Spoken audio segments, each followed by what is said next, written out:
longtime 5 Eyewitness News viewers might remember this reporter. Check it out. So, Mark, these convoys can last up to 8 hours each day. You were right there in along with them.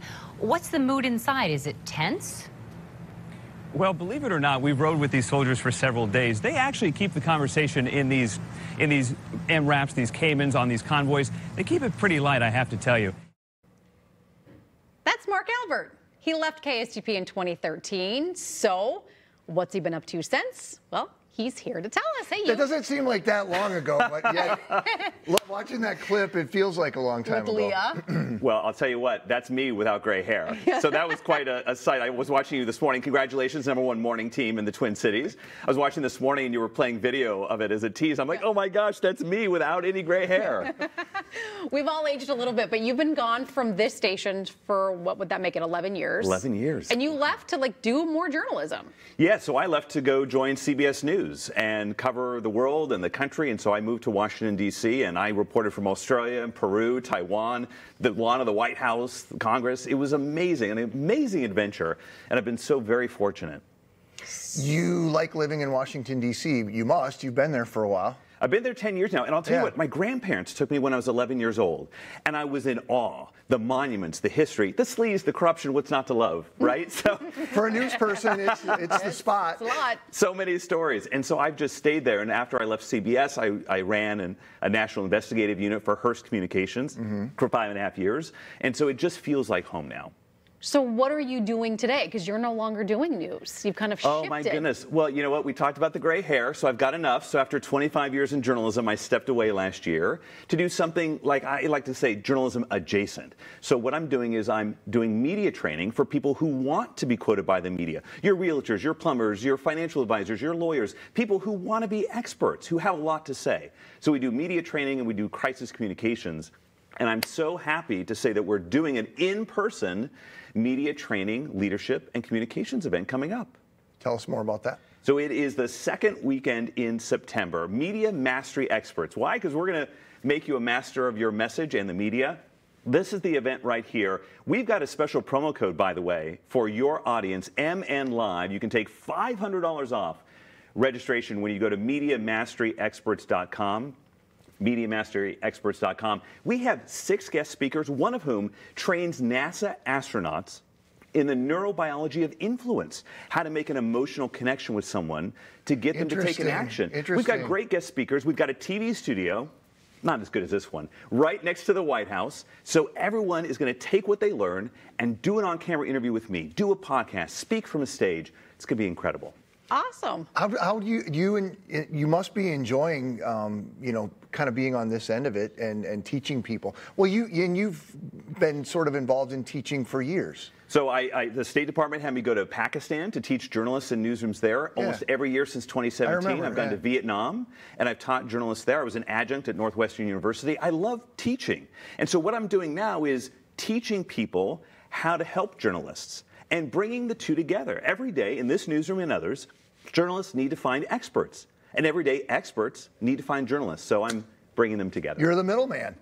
The matchmaker. I like that you you work with people to take some of the scariness out of public speaking, because I don't think it really matters what you do. Whether you're speaking to a group of parents at like a baseball game, whether you're speaking to a church group, whether you're speaking at your kid's school or in a boardroom, speaking in front of people that are all staring at you, looking at you, can be very intimidating.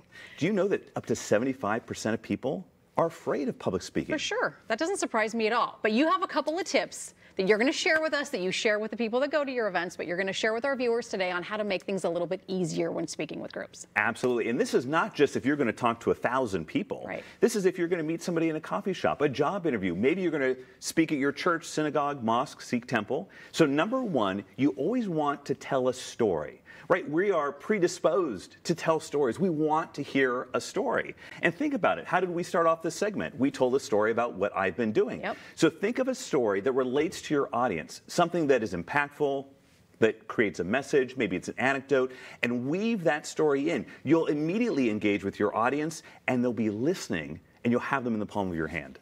And I think on that, a lot of times people overthink that a little more than they need to, because in order for the interaction to feel natural, Don't force it. Like, what's a story that you're used to telling, or something that's happened at the grocery store? Yeah, it can be quick and easy. It doesn't have to be some long, drawn-out planned. Yeah, absolutely. Something that is relatable, and you try to tailor it a little bit to the audience you're going to, but something that they can relate to. They want to hear a story. And then number two is you want to pick three.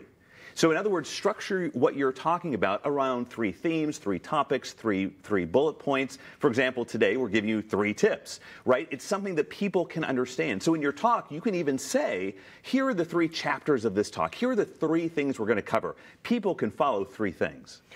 And I've noticed the internet has become very good at that with headlines or whatever it might be. 5 things to make you rich. 3 things, these 3 things that every investor must know. So it's basically, it's the same hook. Yeah, it catches people. They don't want to hear about 10 different things, right? Oh, but if you tell me 3 tips that are going to revolutionize the way you speak in public, I have time for 3 things, right? And do you tell people the 3 things at the beginning, I'm going to give you 3 things, or do you just kind of hope that they follow you throughout? It depends. For some people, they like to lay out the roadmap. Yeah. And other people, they want it to sort of evolve, but it's clear to the audience that it's structured around 3 things. And then finally, for people who get nervous speaking, I always say what I learned in journalism school, which is think of your mother or somebody you deeply, deeply love. How would you tell them this story? You're not going to get into your official public speaking voice, right? You're going to tell them conversationally what you want to convey. So don't think of a crowd of 1,000 people or 50 people at your church. Think of your mother or someone you love. How would you tell them what you want to convey? I think that's a big thing for a lot of people as they get stuck in kind of the minutia, getting the facts, getting the information, wanting to be informative, that you kind of forget how to talk to people. You mentioned it was something you learned in journalism. I remember my very first job in Chico, California. I would pick up the phone after I wrote my story, and I'd read it and be like, I would not tell my mom that, right? I would have it unhooked, and I'd be like, how would I tell my mom this story? Because you're right, when you speak conversationally about what is going on in your life, A, you know it best, and B, people are more likely to listen to you. So that's a big part of it, not gunning them with facts and information and constantly looking at your paper. Think of it this way. If you're sitting in your audience, what would you want to hear? So you can't have this essay that you're going to be reading to an audience always looking down, never looking up and making eye contact. You'll lose them. If you were sitting in your own audience, what would you want to hear? What would grab you? What would engage you? And that's what we encourage people to do. Mark, before you go, what is a couple of stories that really jumped out at you from covering here when you were at Channel 5? The most meaningful is the series that we did that won the Peabody Award. It was about Dave Cedergren. He was a sailor from Minnesota, and he was serving in Iraq at the time, and he was found dead in a shower. And I remember meeting his family. They didn't know the truth. They didn't know exactly what happened, and so we spent over a year fighting with the Pentagon, fighting with the military, trying to figure out what really happened.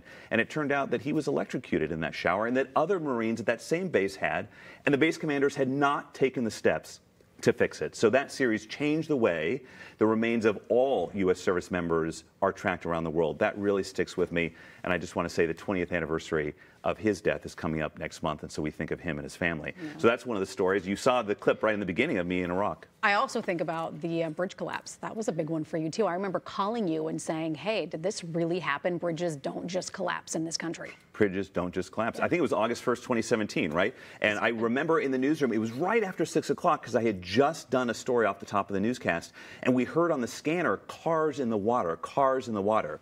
Just like you, well, that can't be, somebody has to be wrong. And we went there, I think I was the second crew out there, and it was just unbelievable. And of course, that has impacted the safety of bridges around the country and how quickly we inspect them. Mark, good to see you. Thanks for stopping by. Thanks, guys. Don't wait another 11 years. I won't. Thank you. If you're interested, by the way, in attending Mark's event, we will post details on our website, including that code MNLive to get you a discount off registration.